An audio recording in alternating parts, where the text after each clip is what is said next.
হাঁসের বাচ্চাগুলো মুরগির পেটের নিচে জন্মায়।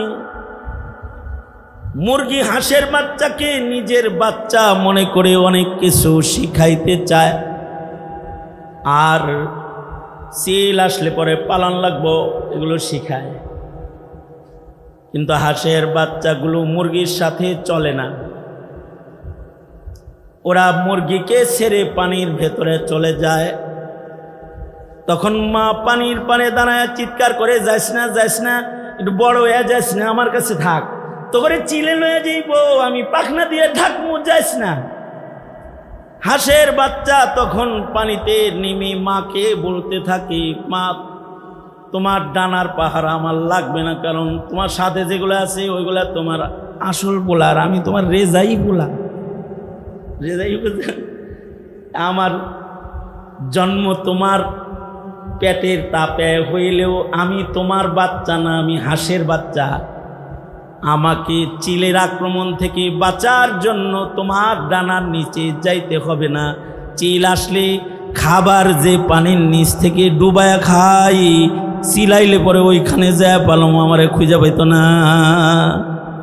বিজ্ঞানীরা আবিষ্কার করেছে এমন কিছু মাছ আছে যে মাছগুলোর জন্ম হয় এক জায়গায় কিন্তু বসবাস করে আর এক জায়গায়। সাগরে এমন কিছু মাছ আছে যে মাছগুলোর জন্ম হয় আটলান্টিক সাগরে। এক প্রকৃতির মাছ আছে যে মাছগুলো বাচ্চা প্রসবের জন্য পৃথিবীর সব সাগর থেকে হাজার হাজার মাইল সাঁতার কেটে বাচ্চা প্রসব করার জন্য আটলান্টিক মহাসাগরে চলে যায়। কারণ আটলান্টিক মহাসাগরে যাওয়ার পূর্ব পর্যন্ত এই মাছগুলোর বাচ্চা হবে না। মাছগুলো বসবাস করে বঙ্গোপসাগরে, ভারত সাগরে, আরব সাগরে। কিন্তু মায়ের যখন বাচ্চা হওয়ার সময় হয়, বাচ্চা প্রসব সেন্টার হলো আটলান্টিক মহাসাগর। এই মাকে বাচ্চা প্রসব থিয়েটার চিনাইতে হয় না। এই মাছগুলো ফিতরাতান জন্মের সাথে সাথে ওরা ওর মার বাড়ি এবং ওরা ওর মৃত্যুর কূপ কোনটা, মরণের জায়গা কোনটা, এটাও ওরা জানে। এ কারণে বাচ্চা প্রসব কোথায় হবে তাও ওরা জানে। পেটে বাচ্চা আসলে মাছগুলো সাঁতার কেটে কেটে 4000 মাইল 3000 মাইল সফর করে আটলান্টিকের ভয়াল পয়েন্টে বাচ্চা প্রসব করার জন্য চলে যায়। এ কারণে আল্লাহ তাআলা বলেন, ওয়া'বুদ রাব্বাকা হাত্তা ইয়াতিয়াকাল ইয়াকিন। নিশ্চিত মরণ তোমার কাছে আসা পর্যন্ত তুমি ইবাদত করবে একজনার। তিনি কে? জোরে আওয়াজ করে বলেন, তিনি কে? আল্লাহ পাকের গোলামি করতে করতে মরণ পর্যন্ত পৌঁছতে হবে। মানুষের ইবাদত মাপ নাই। মরণ পর্যন্ত তার 1 নাম্বার কাজ হলো ইবাদত। অর্থাৎ আল্লাহ যে কাজ করতে বলেছেন সে কাজ সে করবে, আল্লাহ যা মানা করেছেন তার থেকে সে বিরত থাকবে। মহান আল্লাহ তাকে 5 বেলার নামাজ পড়তে বলছেন, পড়বে। 1 মাস রোজা রাখতে বলেছেন, রাখবে। প্রতিদিন কোরআন তেলাওয়াত করে মহান রবকে খুশি করবে। হালাল আর হারামের তমিজ করে চলবে। শরীয়তের পাবন জিন্দেগি সে গড়বে। শরীয়তের পাবন জিন্দেগি, তার পুরা জিন্দেগিটাকে ইবাদতের নকশা মতো সে সাজাবে। মানুষের ভেতরে যে মানুষটা ইবাদত দিয়ে নিজেকে সুসজ্জিত করবে, মহান আল্লাহ জান্নাতে নিজে মেজবান হয়ে তাকে আল্লাহর জান্নাতে চিরদিনের হায়াত দিয়ে কাছে রাখবে। সুতরাং স্বাধীন আর আজাদি জিন্দেগির নাম ইনসানিয়তের জিন্দেগি না। আল্লাহ বলেন ওয়ামা খালাকতুল জিন্না ওয়াল ইনসা ইল্লা লিয়াবুদুন। মানুষ এবং জিনকে আল্লাহ তাআলা সৃষ্টির উদ্দেশ্য বর্ণনা করলেন লিয়াবুদুন। মানুষকে খেদমতের জন্য নয়, মানুষকে আল্লাহ তাআলা বানাইছেন ইবাদতের জন্যে। মানুষই একমাত্র প্রাণী যারা ইবাদত করবে। এই কারণেই মানুষের শিক্ষা দীক্ষার দরকার আছে, অন্যান্য হাইওয়ানের শিক্ষা দীক্ষার দরকার নেই। বিড়ালের ইবাদত নাই, কারণ ওর খেদমত আছে, মনিবের ঘরের ইঁদুর তাড়াবে, ওর শিক্ষার দরকার নেই। ওকে আল্লাহ তাআলা একটা ফিতরাত আদাত যেটা দিছেন, সৃষ্টি করার সময়ই এটা দিয়ে দিছেন। নতুন করে শিক্ষিত হওয়ার জরুরত ওর নাই, কারণ ওকে সৃষ্টি করা হয়েছে খেদমতের জন্য। এ কারণেই ওদের কোনো শিক্ষা দীক্ষা নাই, ওদের জন্য মাদ্রাসা দরকার নেই, স্কুল কলেজ দরকার নেই। ওদের আদত আর স্বভাবের জন্য যতটুকুন জ্ঞান দরকার অতটুকুন সৃষ্টিগতভাবেই ওদেরকে আল্লাহ তাআলা দান করেছেন। জন্মের সাথে সাথে ওদের জ্ঞান আছে অতটুকু। যেমন মুরগি ডিমের আবরণ থেকে বের হওয়ার সাথে সাথে ওকে যে আল্লাহ তাআলা আদত ফিতরত দিছেন, এটার উপরে ওর যাত্রা শুরু হয়ে যায়। ডিমের আবরণ থেকে বের হয়ে শুয়ে থাকে, বসে থাকে, নাকি সাথে সাথে হাঁটে? সাথে সাথেই হাঁটে। ওর খাবারগুলো ও চিনে, শিক্ষক দরকার নাই, শিখানোর দরকার নাই। পাথরের কণার ভেতরে যদি চালের গুঁড়া ছিটায় দেয়, একটা মুরগির বাচ্চাও পাথরের কণা খাবে না, কুড়ায়া কুড়ায়া ওর যে খাবারটা চালের দানাটাই ও কুড়ায়া কুড়ায়া খায়। বলুন তো ওকে এই শিক্ষা প্রদান করলেন কে? জোরে আওয়াজ করে বলেন আল্লাহ।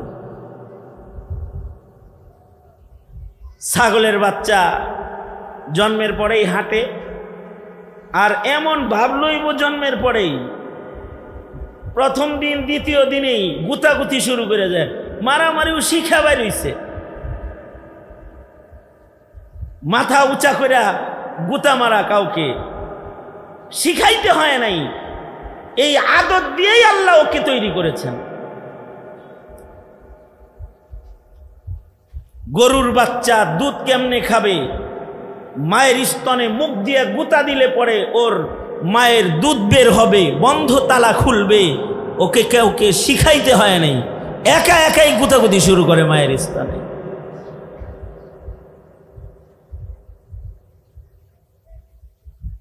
মাছ জন্মের পরেই সাঁতার কাটে।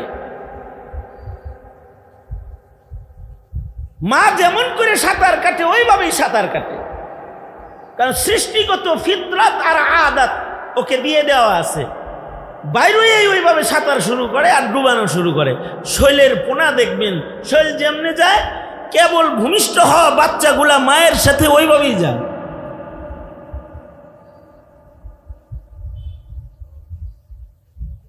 পৃথিবীতে এমন কিছু প্রাণী আছে যারা মার সাক্ষাৎও পায় না। শিক্ষক মাও তার শিক্ষক না, সরাসরি আল্লাহ তার শিক্ষক। ও জন্মের পরে মা বাবার দেখাও পায় না। যেমন সাপের বাচ্চা, সাপ কোথায় ডিম পারে এটা আল্লাহ তাআলা সাপকে বুলায় দেয়। সাপের মা বাপ থাকে এক জায়গায়, আর সাপের জন্ম হয় আর এক জায়গায়। কিন্তু জন্মের সাথে সাথে ও মায়ের স্বভাব ওর ভেতরে চলে আসে।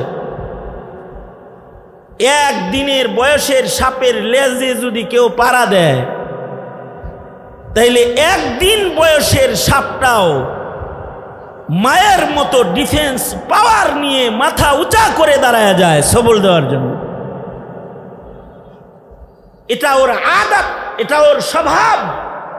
এর জন্য কোনো শিক্ষকের দরকার নেই। বিজ্ঞানীরা আবিষ্কার করেছে এমন কিছু মাছ আছে যে মাছগুলোর জন্ম হয় এক জায়গায় কিন্তু বসবাস করে আর এক জায়গায়।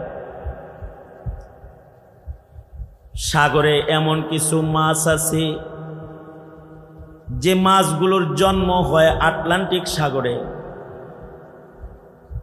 এক প্রকৃতির মাছ আছে যে মাছগুলো বাচ্চা প্রসবের জন্য পৃথিবীর সব সাগর থেকে হাজার হাজার মাইল সাঁতার কেটে বাচ্চা প্রসব করার জন্য আটলান্টিক মহাসাগরে চলে যায়। কারণ আটলান্টিক মহাসাগরে যাওয়ার পূর্ব পর্যন্ত এই মাছগুলোর বাচ্চা হবে না। মাছগুলো বসবাস করে বঙ্গোপসাগরে, ভারত সাগরে, আরব সাগরে। কিন্তু মায়ের যখন বাচ্চা হওয়ার সময় হয়, বাচ্চা প্রসব সেন্টার হলো আটলান্টিক মহাসাগর। এই মাকে বাচ্চা প্রসব থিয়েটার চিনাইতে হয় না। এই মাছগুলো ফিতরাতান জন্মের সাথে সাথে ওরা ওর মার বাড়ি এবং ওরা ওর মৃত্যুর কূপ কোনটা, মরণের জায়গা কোনটা, এটাও ওরা জানে। এ কারণে বাচ্চা প্রসব কোথায় হবে তাও ওরা জানে। পেটে বাচ্চা আসলে মাছগুলো সাঁতার কেটে কেটে 4000 মাইল 3000 মাইল সফর করে আটলান্টিকের ভয়াল পয়েন্টে বাচ্চা প্রসব করার জন্য চলে যায়। কারণ ওরা জানে ওরা যদি বঙ্গোপসাগরে থাকে ওদের পেটের বাচ্চা বের হবে না। এবং এটাও ওরা জানে যে ওরা বঙ্গোপসাগর থেকে আটলান্টিকে যাওয়ার পরে ওরা আর নিজের বাড়ি ফেরত আসতে পারবে না। কারণ এই মাছগুলো বাচ্চা হওয়ার সাথে সাথে মা মাছগুলো সাগরের আটলান্টিকের ভয়াল পয়েন্টেই ওদের মৃত্যু হয়ে যায়। একদিকে ওর পেট থেকে হাজার হাজার বাচ্চা জন্মায়, আর এক দিক দিয়ে এই মায়ের মৃত্যু আটলান্টিক মহাসাগরে হয়ে যায়। আশ্চর্য এই মাছের বাচ্চাগুলা, ওরাও জানে আমরা জন্মাইছি আটলান্টিকে, কিন্তু এই আটলান্টিক আমাদের জন্য বসবাসের জায়গা না। আমাদের মায়ের বাড়ি যেখানে, সেখানে গেলে আমরা কিছুদিন বাঁচব, সেখানে আমার বিয়ে শাদী হইব, পেটে বাচ্চা হইব। আটলান্টিকে আমার মরণ আছে কিন্তু বিয়া নাই। এই ছোট মাছগুলো আটলান্টিক মহাসাগর থেকে বাঁচার জন্য, দুনিয়ার জিন্দেগি যাপন করার জন্য ওরা আটলান্টিক থেকে সাঁতার কেটে যার যার মায়ের বাড়ি আসে। যার মা ভারত সাগর থেকে গেছে তার বাচ্চাগুলো মায়ের সাঁতার কাটার ম্যাপ ধরে ধরে মায়ের বাড়ি ভারত সাগরে আসে। যার মা বঙ্গোপসাগর থেকে আটলান্টিকে গেছে সে বঙ্গোপসাগরে মায়ের বাড়ি আপন নীরে চলে আসে। এটার জন্য কোনো গুগল ম্যাপও লাগে না, শিক্ষকও লাগে না। এই আদত, এই শিক্ষা, এই ফিতরত ওদেরকে সৃষ্টিগতভাবেই একজন দান করেছেন। তিনি কে? জোরে আওয়াজ করে বলেন। ওর কোনো তালিমের দরকার নাই।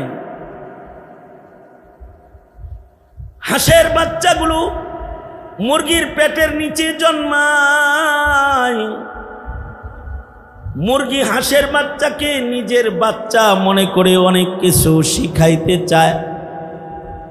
আর সিল আসলে পরে পালন লাগবো, এগুলো শিখায়। কিন্তু হাঁসের বাচ্চাগুলো মুরগির সাথে চলে না। ওরা মুরগিকে ছেড়ে পানির ভেতরে চলে যায়। তখন মা পানির পানে দাঁড়ায় চিৎকার করে, যাইস না, যাইস না, একটু বড় হয়ে যাইস না, আমার কাছে থাক। তো করে চিলে লয়ে যাইব, আমি পাখনা দিয়ে ঢাকমু, যাইস না। হাঁসের বাচ্চা তখন পানিতে নেমে মাকে বলতে থাকে, মা তোমার ডানার পাহারা আমার লাগবে না, কারণ তোমার সাথে যেগুলো আছে ওইগুলা তোমার আসল বোলার, আমি তোমার রেজাই বোলা। রেজাই আমার জন্ম তোমার পেটের তাপে হইলেও আমি তোমার বাচ্চা না, আমি হাঁসের বাচ্চা। আমাকে চিলের আক্রমণ থেকে বাঁচার জন্য তোমার ডানার নিচে যাইতে হবে না। চিল আসলে খাবার যে পানির নিচ থেকে ডুবায়া খাই, চিলাইলে পরে ওইখানে যায় পালাম, আমারে খুঁজে পাইতো না। যাও গা তুমি। এই বাচ্চাগুলো ওদের আদত ফিতরাতের উপরেই পানির উপরে ভাসতে থাকে, আর পানির নিচের খাবার কুড়ায় কুড়ায় ওরা খায় কোনো শিক্ষা ছাড়া। মানুষের বাচ্চাকে যদি ছেড়ে দেন, জন্মাইছস এবার হাটে একা একা খা, তো এটা মরে যাইব। এটাকে শিক্ষা দীক্ষা দেওয়ার দরকার আছে, কারণ তাকে আদতের উপরে জীবন কাটানোর জন্য বানানো হয়নি। সে মৃত্যু পর্যন্ত একটা কাজ করবে, সেটা তার কাজ হইল ইবাদত। তার কাজ কি? জোরে আওয়াজ করে বলেন, আরো জোরে করে বলেন, তার কাজটা কি? তার কাজ হলো ইবাদত। মরণ পর্যন্ত সে ইবাদত করবে, এজন্য তাকে বানানো হয়েছে।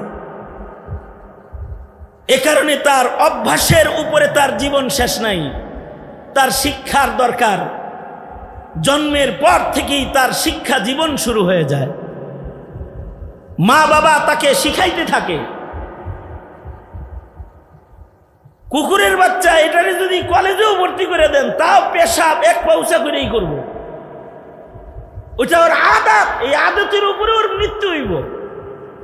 কিন্তু মানুষের বাচ্চা জন্মের পরে সে পেশাব করছে, 2 বছর পরে হাঁটছে আর মুছছে, হাঁটছে আর পেশাব করছে।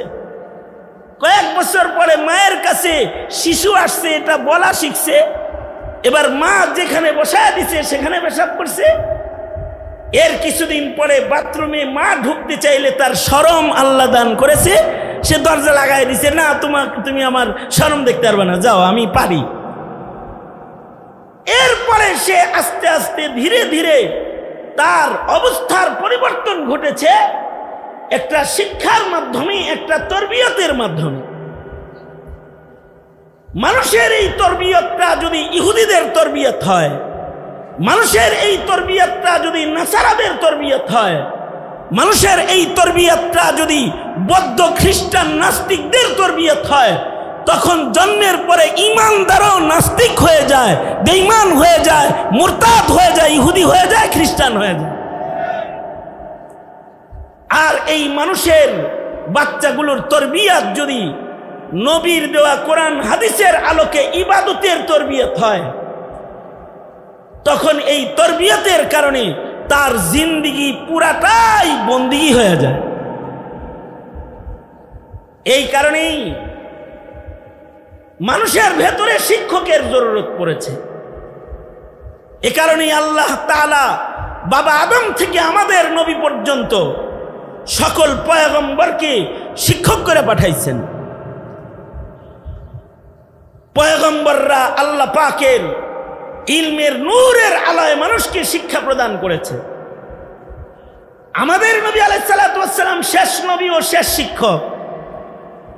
এবার আমাদের সন্তানদেরকে শিক্ষা দীক্ষা দেওয়ার জিম্মাদারি আল্লাহ তাআলা আমাদের উম্মতের উলামা হযরত তাদেরকে দান করেছেন।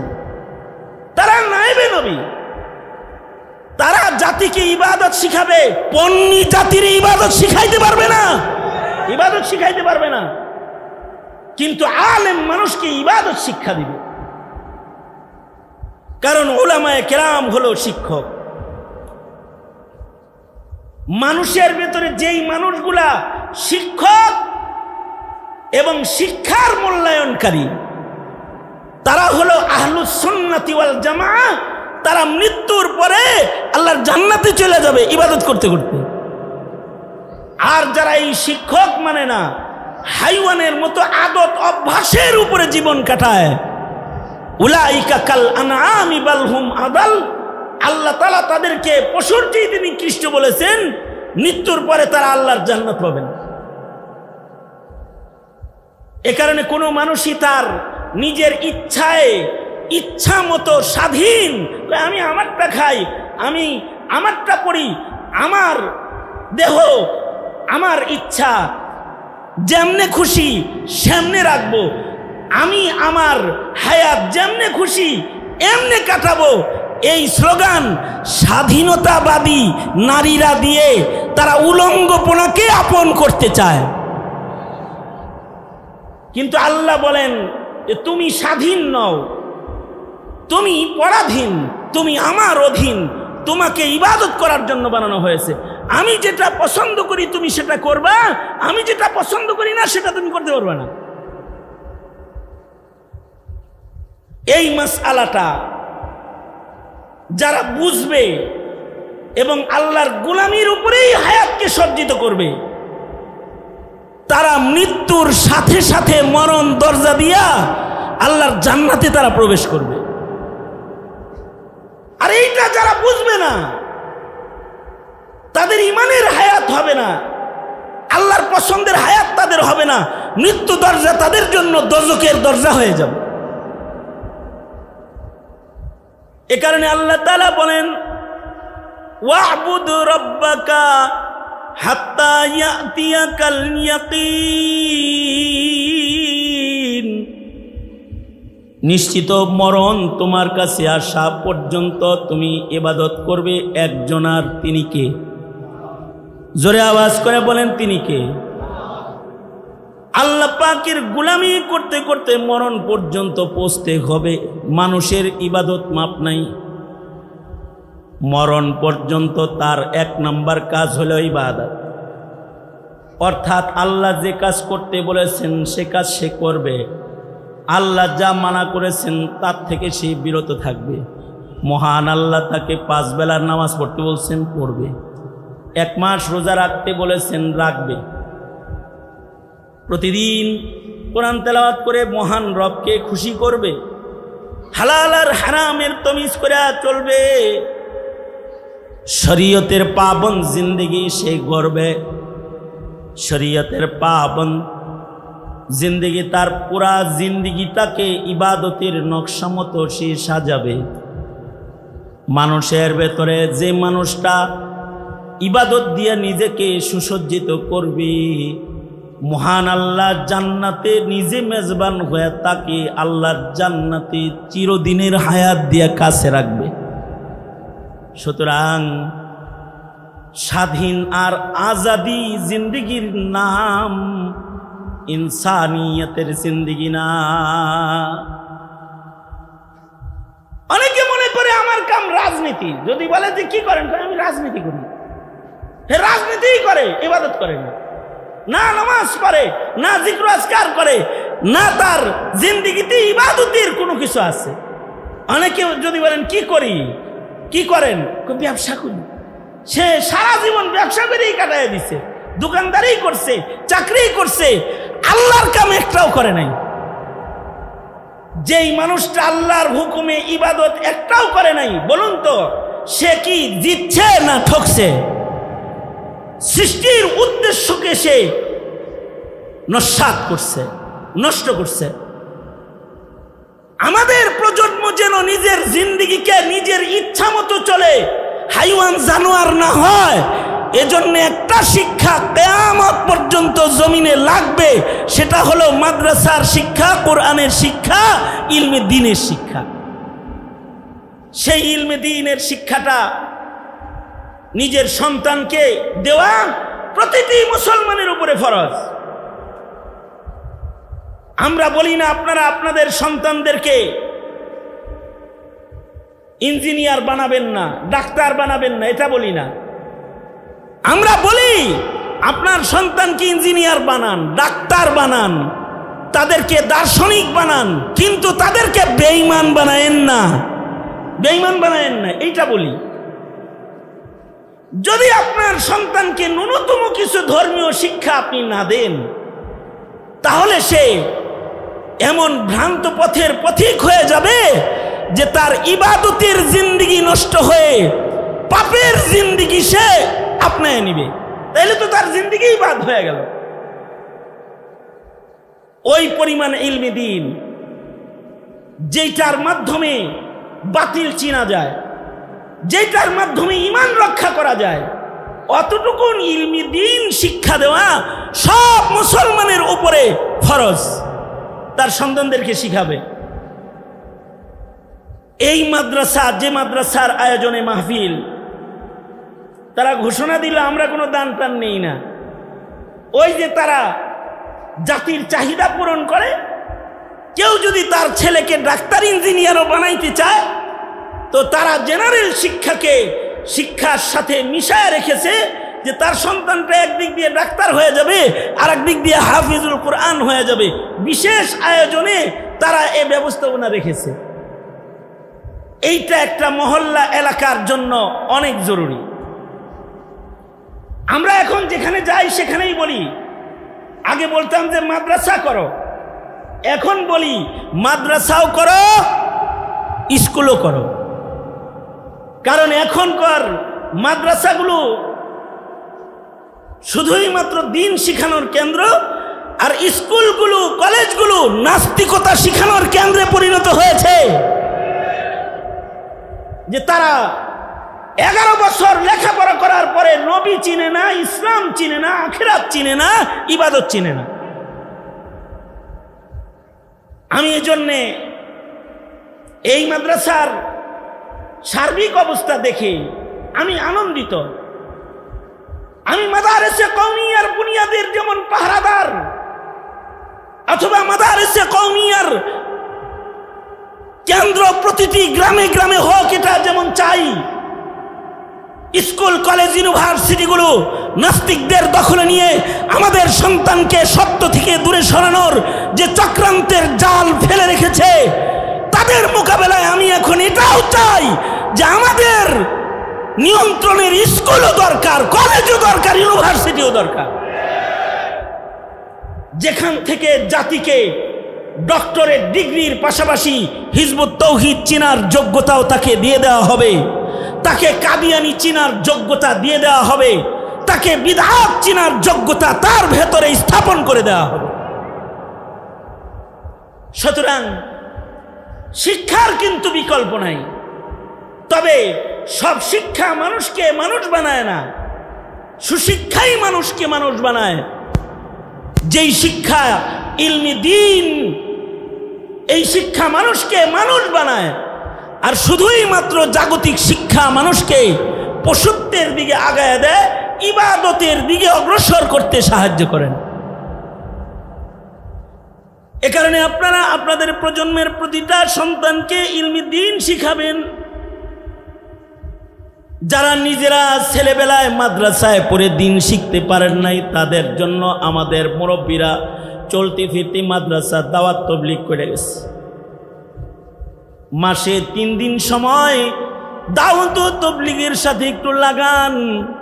কাকে ঈমান বলে, কাকে ইবাদত বলে, নামাজের ইবাদতের ফজিলত কি, রোজার ফজিলত কি, হজের ফজিলত কি, সুন্নতের ফজিলত কি, আপনার জিন্দেগিতে যতটুকুন ইলম দরকার অতটুকুন তো তাবলীগের 6 উসুলের ভিতরে আছে। বুড়া বয়সেও আপনি যদি শিখান, মরণকালে তৃপ্তি সহ ইবাদত করে মরতে পারবেন। আল্লাহওয়ালাদের সান্নিধ্যে গিয়ে যদি আত্মশুদ্ধির সবকটা নিতে পারেন, আর কোনো অলি বুজুর্গের সোহবতে যায় যদি দ্বীনের দরদ বুঝতে পারেন, তাইলে মরণ পর্যন্ত শেষ সময় যখন কিছুই করার যোগ্যতা থাকবে না, কম আজ কম বিশুদ্ধ ইবাদত করে মরণ পর্যন্ত বসতে পারবে।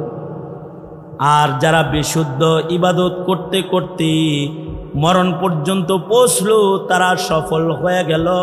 আল্লাহ বলেন, ওয়াবুদ রাব্বাকা হাত্তা ইয়াতিয়াকাল ইয়াকিন।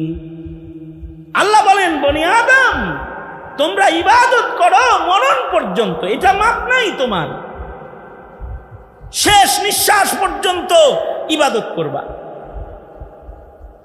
এ কারণে নিজেরা আবেদ হওয়া, নিজের ঘরের মানুষদেরকে আবেদ বানানো, নিজেরা আবেদ হওয়া, নিজের সমাজের মানুষকে আবেদ বানানো, ইবাদত করনেওয়ালা বানানো, এটাই হলো আমাদের মূল কাজ। কারণ যদি আবেদ বানাইলাম ওকে আল্লাহর কাছে পৌঁছাইলাম, আর যদি ইবাদত না শিখাইলাম ওরে শয়তানের ঘরে দিয়ে দিলাম। সুতরাং মাদ্রাসাগুলোর সাথে থাকবো, উলামায়ে দ্বীনদের দিক নির্দেশনাকে ফলো করব এবং জিন্দেগি ইবাদত বানাইবার চেষ্টা করব ইনশাআল্লাহ। বলেন দিনের দরদ বুঝাবো, দিনের দরদ, ধর্মের দরদ বুঝাবো। দীর্ঘদিন এক জগদ্দল পাথর আমাদের মাথার উপরে চেপে বসেছিল, যারা হিন্দুত্ববাদ শিখায়েছে কিন্তু ইবাদত ইসলাম শিক্ষা দিতে তারা বাধা দিয়েছে। ওয়াজ নসিহতে তারা বাধা ছিল, তারা দাওয়াত ও তাবলীগের ময়দানে রক্ত ঝরাইছে। তাদের কারণে হক্কানি উলামায়ে কিরামকে জেল খাটতে হয়েছে। অবশ্য তারা বহুত্ববাদ আর হিন্দুত্ববাদ প্রতিষ্ঠায় স্কুল কলেজের শিক্ষা সিলেবাসকে পর্যন্ত তারা পরিবর্তন করেছে।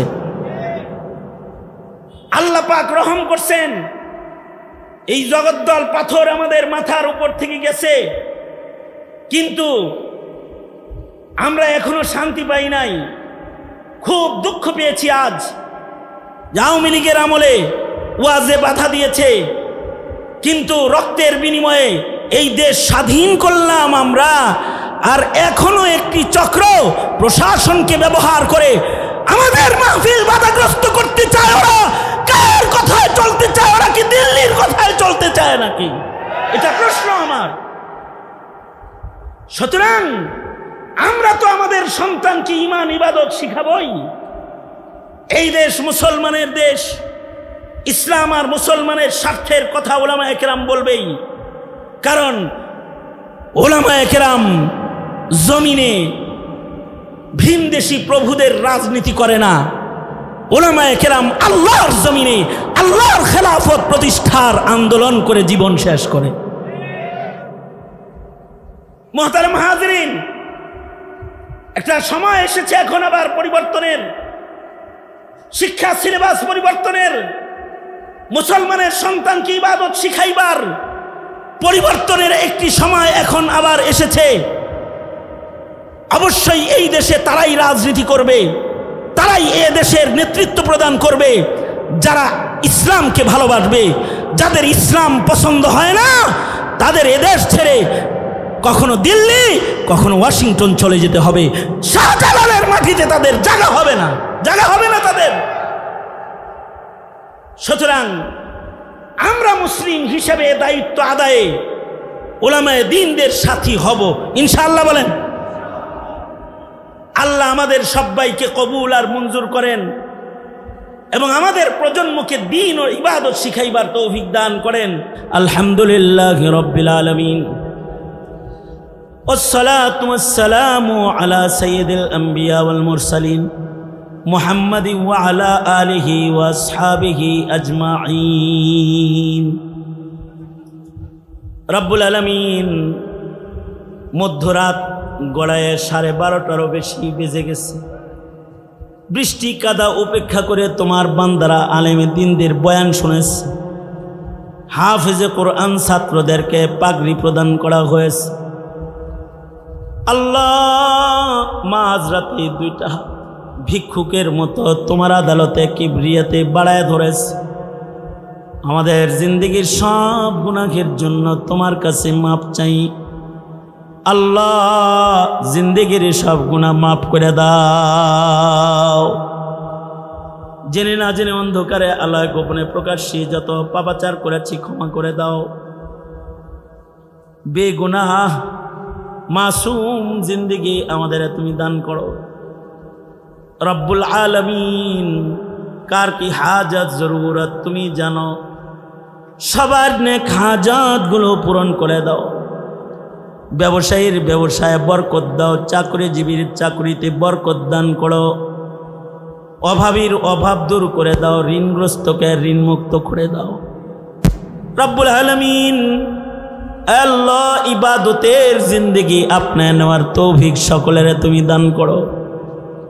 আল্লাহ বুড়াদের হযরত আবু বকর বানায় দাও, যুবকদের খালিদ বিন ওয়ালিদ বানায় দাও, পর্দার আড়ালের মা বোনদের হযরত ফাতেমা খাদিজা বানায় দাও।